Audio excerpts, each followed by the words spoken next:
Hello learners, welcome back to our channel. कैसे हो आप लोग? तो हमारे लास्ट वीडियो में हमने कंप्लीट किया था चैप्टर नंबर 4। इस वीडियो में चैप्टर 2 की जो एक्सरसाइजेस बच गई थी 2.2 तक हमने ऑलरेडी कंप्लीट कर लिया है। सो हम 2.3 से स्टार्ट करते हैं। सो वीडियो स्टार्ट करने से पहले आपके लिए एक suggestion, please be ready with pen and paper, तभी आप मैथ को अच्छे से कर पाओगे। ठीक है, आपको साथ साथ सॉल्व करने हैं क्वेश्चंस, तभी आपको चीजें क्लियर होंगी। चलिए क्वेश्चन नंबर 1 देखते हैं। A student has 500 in her savings bank account। ठीक है, बैंक अकाउंट है, उसमें 500 रुपीज है। शी गेट्स 150 एवरी मंथ, और हर महीने उसको पॉकेट मनी मिल रहा है 150 रुपीज का। How much money will she have eight the end of every month from the second month onwards. आपको सेकेंड मंथ के बाद बताना है कि how much money she is having. ठीक है, हर मंथ के एंड पे बताना है कितनी मनी उसके पास होगी। एंड देन आपको एक लीनियर एक्सप्रेशन भी बनाना है टू रिप्रेजेंट द अमाउंट, जिसमें आप अमाउंट को रिप्रेजेंट करोगे। राइट, करें start. Okay, so initial amount हमें क्या गिवन है? इनिशियल अमाउंट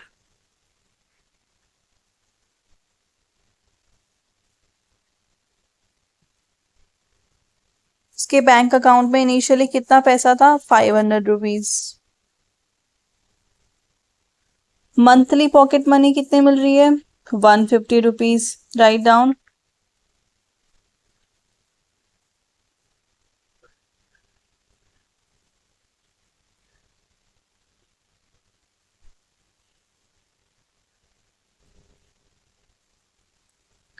ठीक है, 500 उसके पास थे, मंथली मिल रहा है 150। हमें बताना है कि second month, by the end of second month onwards बताने हैं कितने पैसे उसके अकाउंट में होने वाले हैं। राइट, अगर मैं कैलकुलेट करूं second month eight the end of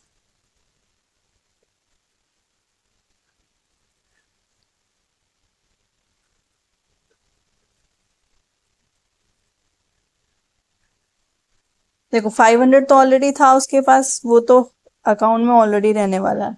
2 month, एक मंथ में उसको 150 मिल रहा है, तो 2 मंथ में कितना मिलेगा? 2 इंटू 150। राइट, इसका मतलब क्या हुआ कि 2 मंथ के बाद उसके पास कितने रुपीज होने वाले हैं? रुपीज 800। यस और नो? सिमिलरली अगर मैं थर्ड मंथ की बात करूं, by the end of third month, तो सेम 500 तो फिक्स अमाउंट है, 500 तो ऑलरेडी उसके अकाउंट में है। राइट, अब आप 150 को किससे मल्टीप्लाई कर देंगे? 3 से। क्यों? क्योंकि थर्ड मंथ के बाद हम निकाल रहे हैं। सो कितना हो गया? रुपीज 950। 150 को 3 से किया, 450 आया, 500 में ऐड कर दिया, बच गया आपके पास 950। अब आपको एक लीनियर एक्सप्रेशन बताना है। लीनियर का मतलब कि एक सेम फिक्स नंबर से इंक्रीज हो रहा है। राइट, हर मंथ 150 से इंक्रीज हो रहा है, इसको हम लीनियर बोलते हैं। तो n मंथ के बाद आपको क्या बताना है? The amount in the n month. Right, हमें लीनियर एक्सप्रेशन देना है। राइट, अमाउंट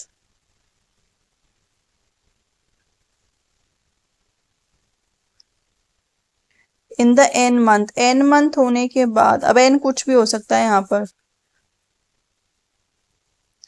क्या अमाउंट आ जाएगा? देखो 500 तो इसको मैं कैपिटल AN से लिखती हूँ, 500 तो है ही उसके पास। राइट, हर मंथ 150 ऐड हो रहा है, तो n मंथ में 150 इंटू n हो जाएगा। 1 मंथ था तो 150 ऐड कर रहे थे, 2 मंथ्स थे तो 150 इंटू 2 किया, तो ऐसे ही nth मंथ के लिए आ जाएगा 500 प्लस 150 इंटू n। आ गया समझ? इजी था। तो ये चैप्टर ना बहुत इजी चैप्टर है, स्कोरिंग भी है। ठीक है, कुछ भी ऐसा इतना हार्ड नहीं है, इजी है सब कुछ। तो इस चैप्टर में आप इजीली मार्क्स ऑब्टेन कर सकते हो अगर थोड़ी सी प्रैक्टिस करोगे तो। हुए तो हम 3 into 150 चलिए करेंगे, राइट। तो n मंथ्स के लिए क्या आ डन। जाएगा, 500 स्टार्ट प्लस करें क्वेश्चन नंबर 2। 150n। आ गया समझ, इजी था। जल्दी चलिए से आते हैं question question number number 2 2 read पर। कीजिए। A A rally rally starts starts with with 120 120 members। members। ठीक है, 120 ठीक है, मेंबर्स एक से एक रैली रैली स्टार्ट स्टार्ट हो हो रही रही है, है। 120 मेंबर ईच स्टार्टिंग में आर है। 9 each are members. 9 members drop out. हर घंटे क्या हो रहा है, 9 मेंबर्स वापस जा रहे हैं। How many members will remain after first hour, second hour and third hour, ये आपको फाइंड आउट करना है। और एक लीनियर एक्सप्रेशन भी बनानी है to represent the number of members at the end of nth hour. तो स्टार्टिंग में कितने मेंबर्स गिवन है आपको, 120। ठीक है, ये आपके हो गए इनिशियल मेंबर्स। एवरी आवर कितने मेंबर्स ड्रॉप आउट कर रहे हैं, ड्रॉप आउट मीन्स वापस जा रहे हैं। पिछले वाले केस में पॉकेट मनी ऐड हो रही थी, अभी यहाँ पे मेंबर्स क्या हो रहे हैं, कम हो रहे हैं, ध्यान रखना है। तो लिखिए इनिशियल मेंबर्स 120। ठीक है, इनिशियली हमारे पास 120 मेंबर्स हो गए। Members leaving each hour, every hour कितने मेंबर्स लीव कर रहे हैं, 9 मेंबर्स।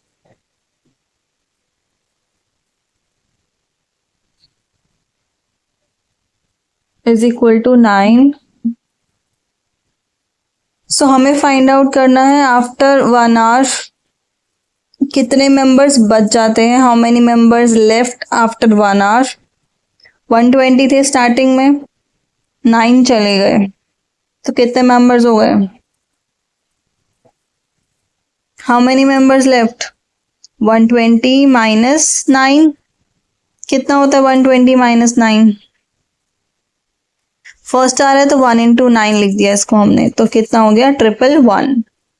सेकेंड आवर के लिए बताओ क्या करोगे, after second hour members left will be 120 minus 2 into 9। इस एक्सप्रेशन को समझना है, ठीक है, क्योंकि हमें फाइंड आउट करना है nth आवर के लिए।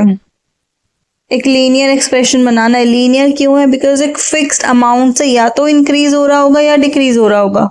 जैसे पिछले वाले में पॉकेट मनी इंक्रीज हो रही थी फिक्स्ड अमाउंट से 150 से, ठीक है, अब यहाँ पे क्या हो रहा है, नंबर डिक्रीज हो रहे हैं।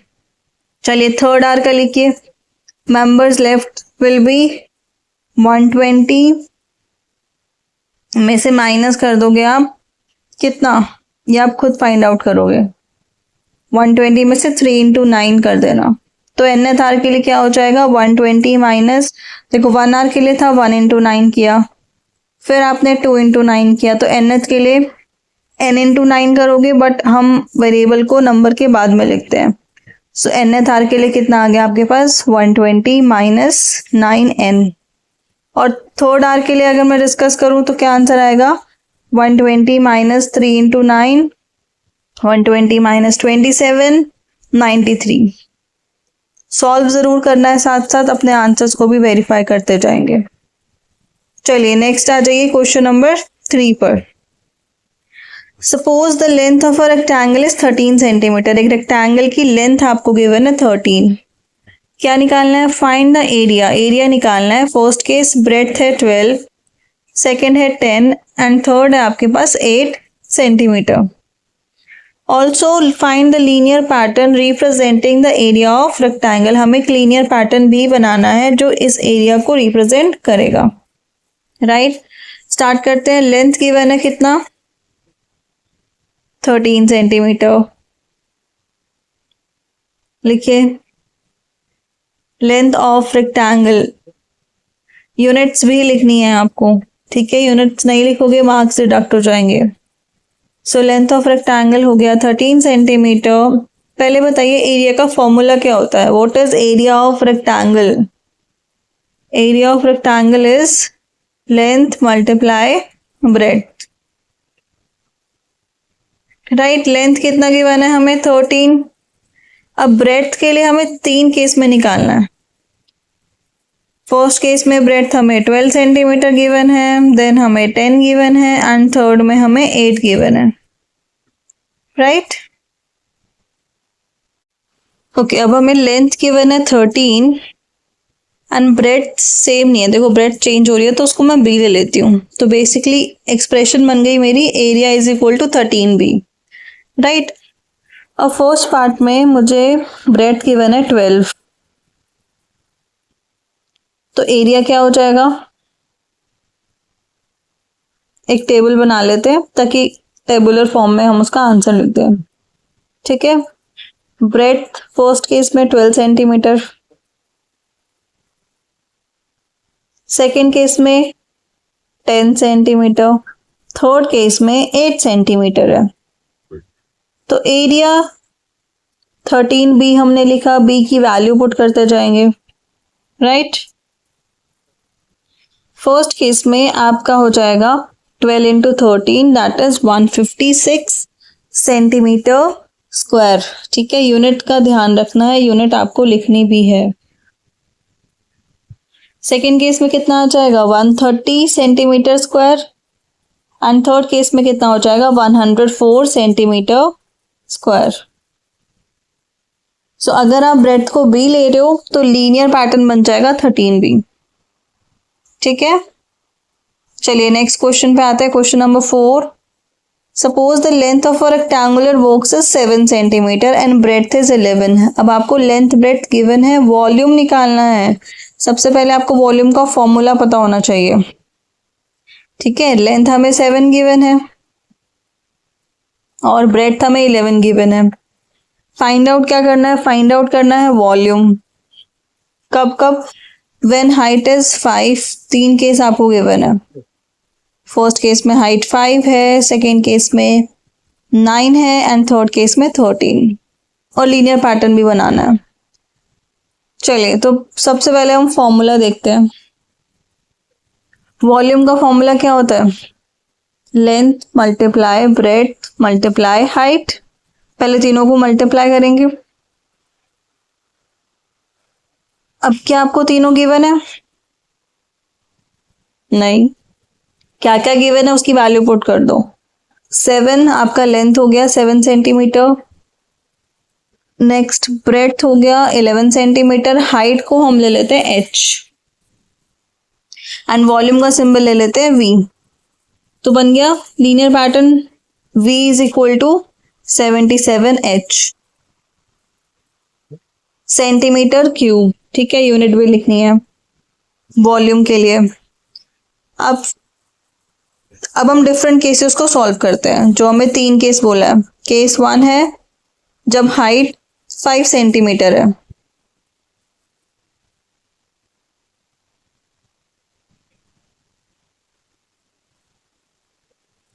Volume is equal to 77 multiply 5 which is how much?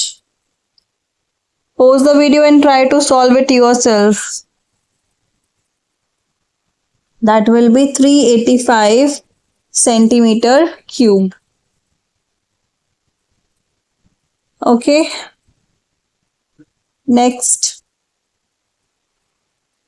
Case 2. Height is 9 centimeter. The volume will be 77 multiply 9 which is 693, right? Check करो how much you all are getting.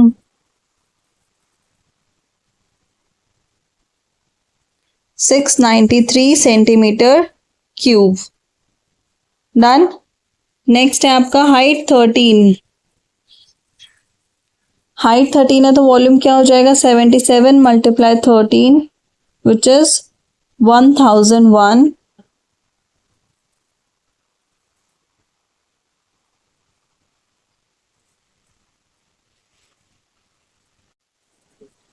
तो मल्टीप्लाई करके आया 1001 centimetre cube and v is equal to 77h बन गया आपका linear pattern. ठीक है, which is representing volume of rectangular box. चलिए नेक्स्ट क्वेश्चन पे आते हैं। Question number 5, Sarita is reading a book of 500 pages. She reads 20 pages every day how many pages will be left after 15 days? Express this as a linear pattern. एक book है जिसमें pages हैं कितने, 500 total pages, and pages read per day कितने pages read कर रही है, 20। आपको बताना है 15 डेज के बाद कितने पेजेस बच जाएंगे, राइट। तो पहले आप पेजेस रीड इन 15 डेज निकालेंगे क्योंकि 15 डेज में कितने पेजेस उसने रीड कर लिए, एंड इसको एक्सप्रेस करेंगे एज अ लीनियर पैटर्न। चलिए स्टार्ट करते हैं। लीनियर पैटर्न भी बनाना है और हमें ये भी बताना है कि 15 डेज के बाद कितने पेजेस बच जाएंगे, ठीक है। चलिए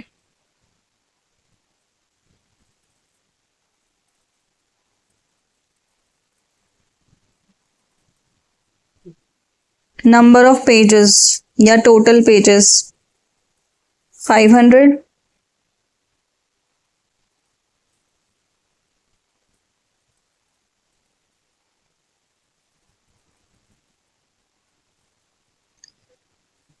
फिर एक दिन में कितने पेज पढ़ रही है, पेजेस रीड पर डे 20,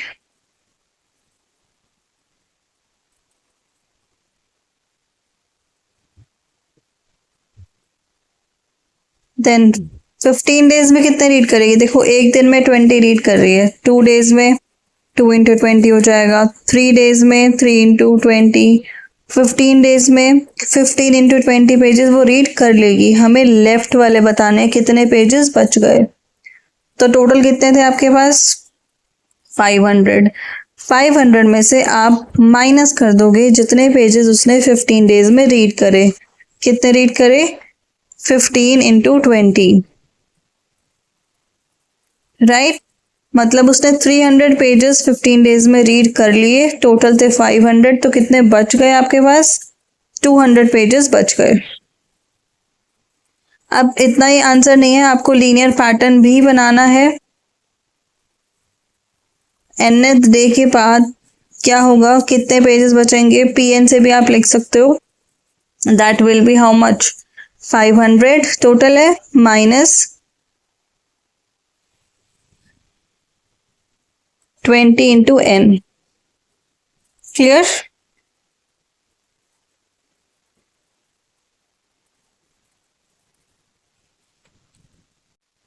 चलिए 2.3 में आपके यही क्वेश्चंस थे। नेक्स्ट टॉपिक पे आते हैं, introduction to linear growth and linear decay. तो as per the name growth, growth का मतलब क्या होना है, इंक्रीज होना।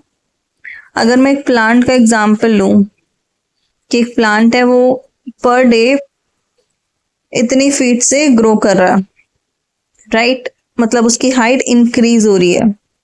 सैलरी की बात करें, salary increases every month. Savings की बात करें, इंक्रीज हो रहा है एक फिक्स्ड अमाउंट से, अगर उस केस में हम क्या बोलते हैं कि that is the case of linear growth. वहीं on the other hand linear decay, decay मतलब डिक्रीज होना, डी से डिके एंड डी से डिक्रीज होना। सो अगर एक फिक्स्ड वैल्यू से कुछ डिक्रीज हो रहा है, राइट, मोबाइल की वैल्यू डिक्रीज होना,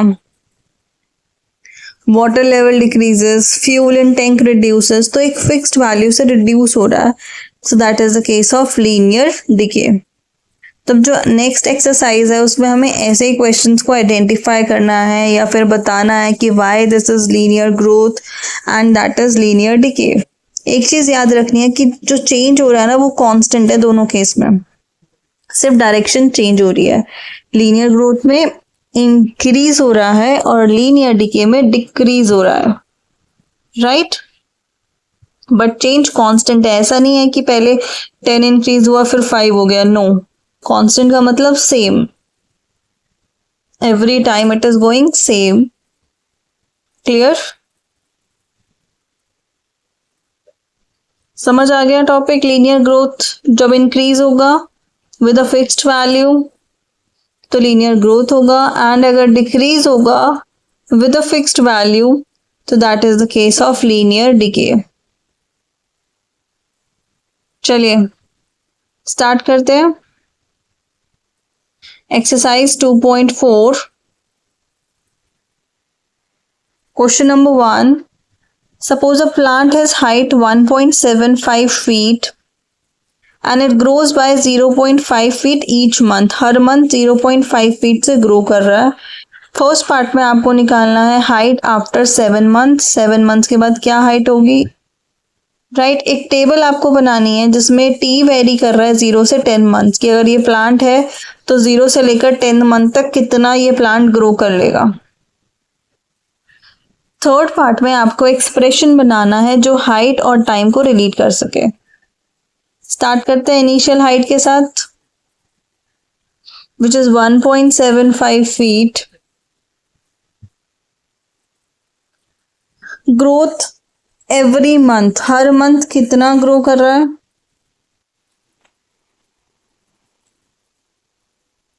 देखिए एवरी मंथ ग्रोथ हो रही है 0.5 फीट.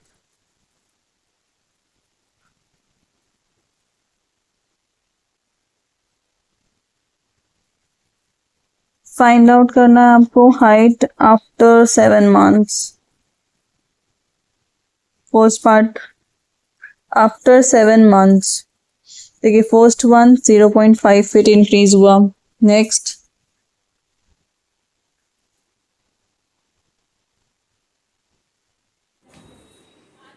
देखो फर्स्ट मंथ आफ्टर 0.5 ऐड कर देंगे तो 7th मंथ आफ्टर कितना हो जाएगा 1.75 प्लस 7 इंटू 0.5.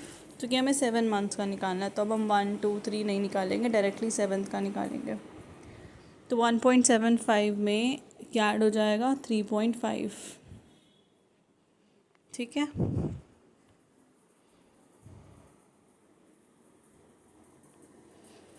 ऐड करो डेसिमल्स को.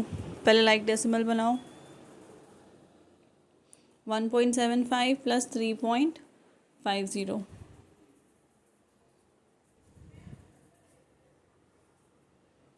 क्या बन जाएगा आपके पास 5.25 फीट, राइट.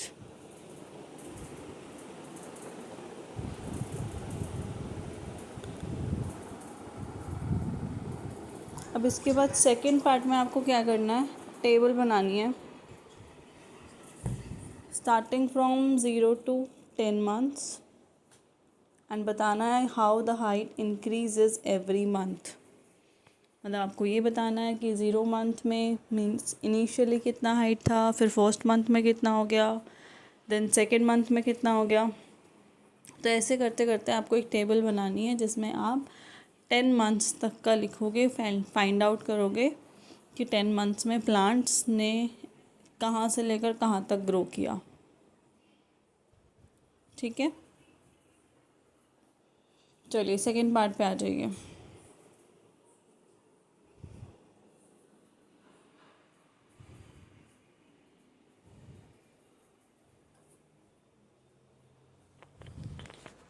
पहले हम 0 मंथ मतलब इनिशियली. तो इनिशियली कितना था हमारे पास 1.75.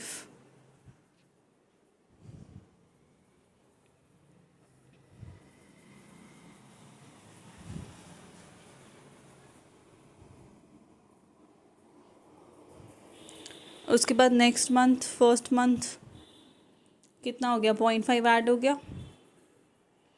तो 1.75 में 0.5 ऐड कर दिया.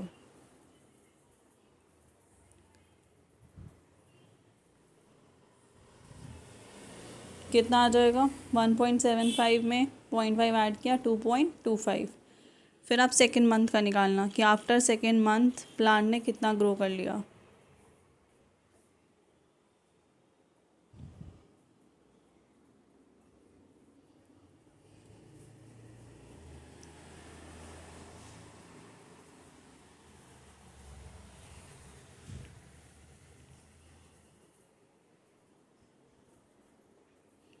क्या करोगे सेकेंड के लिए 2.25 में ऐड कर दो 0.5.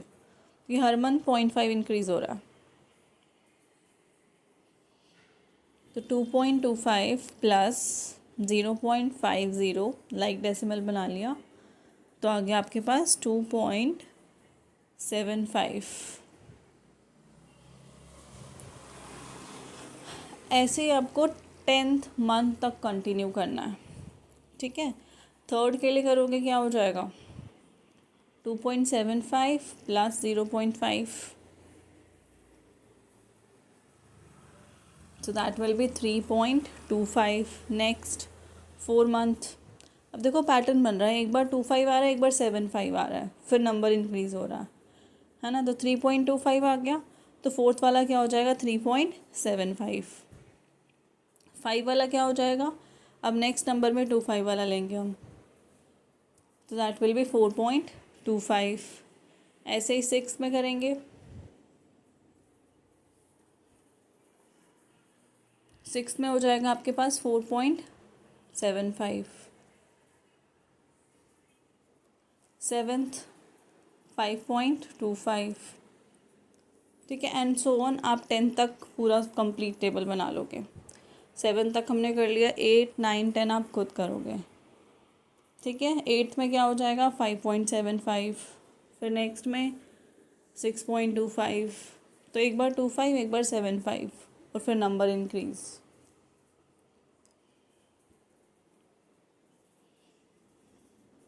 Done.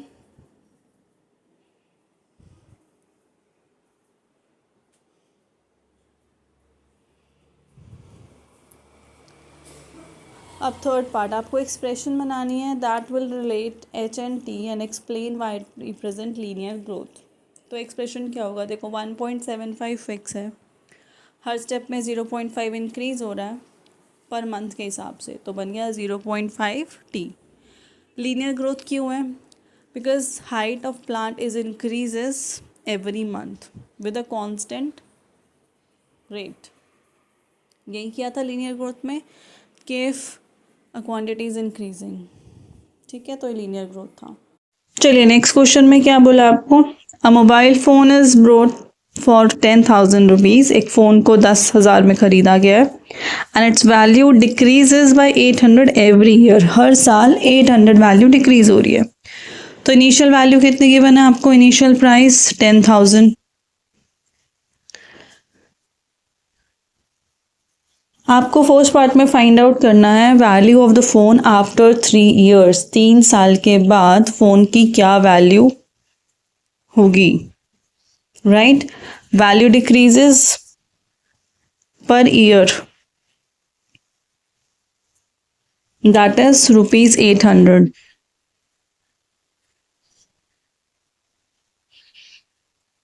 So value of phone after 3 years, देखो हर ईयर 800 वैल्यू डिक्रीज हो रही है। तो फर्स्ट ईयर 800 डिक्रीज हुई, सेकेंड ईयर 2 इंटू 800 डिक्रीज हुई, थर्ड ईयर क्या हो जाएगी आपके पास 3 इंटू 800, राइट। और डिक्रीज हो रही है, दैट मीन्स माइनस, तो 10,000 माइनस 3 इंटू 800, यही करेंगे।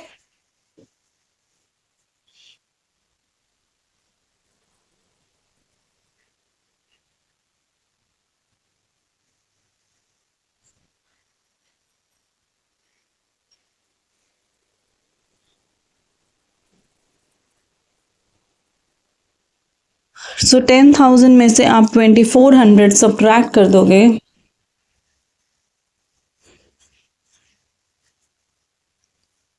तो कितना आ जाएगा आपके पास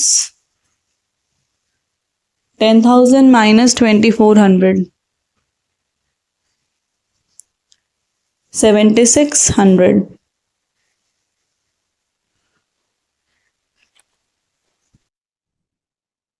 चलिए अब सेकेंड पार्ट पे आते हैं। सेकेंड पार्ट में आपको बनानी है टेबल, जिसमें 0 से 8 ईयर्स के लिए आपको बताना है कितनी वैल्यू डिक्रीज हो रही है एवरी ईयर, कि 0 ईयर में कितनी वैल्यू डिक्रीज हुई, फर्स्ट ईयर में कितनी वैल्यूज डिक्रीज हुई। तो 0 मतलब इनिशियली तो अमाउंट डिडक्ट ही नहीं हुआ, राइट। दैट मीन्स कि 0 मंथ के लिए आपका प्राइस क्या था फ़ोन का, सेम 10,000। फिर फर्स्ट मंथ में क्या हुआ, फर्स्ट मंथ में आपका प्राइस डिक्रीज हो गया, फर्स्ट ईयर में 800 रुपीज़ डिक्रीज हो गया, राइट। तो 10,000 में से आप 800 माइनस कर दोगे। सो 10,000 माइनस 800 कितना आ गया आपके पास? 9,200। Next second year. Second year फिर से वैल्यू डिक्रीज हुई 800, तो कितना बन गया? 8,400। थर्ड ईयर 800 माइनस कर दो, 7,600। फोर्थ ईयर फिर से 800 सब्ट्रैक्ट कर दो, कितना आ जाएगा? 6,800। Fifth year yes 6,000। Sixth year में कितना हो जाएगा? वापस 800 सब्ट्रैक्ट करो 6,000 में से, 5,200। सेवेंथ 4,400। एंड सिमिलरली आप एट्थ के लिए भी कैलकुलेट कर लोगे। 4,400 में से 800 माइनस कर दो, ठीक है? वो आंसर आप खुद लिखोगे। थर्ड पार्ट है, आपको एक्सप्रेशन लिखनी है कि value after T years. T कुछ भी हो सकता है, राइट? तो वैल्यू के लिए हम सिंबल लिख लेते हैं वी। तो वी कितना होगा आफ्टर टी ईयर्स? टी कुछ भी हो सकता है, ठीक है? तो v is equal to 10,000 minus 800 T. First year था तो हमने 800 माइनस किया, सेकेंड ईयर था तो 800 इंटू 2 माइनस किया, थर्ड ईयर होगा and so on. T years के लिए आप क्या करोगे? 10,000 माइनस 800 टी। क्लियर? आगे समझ?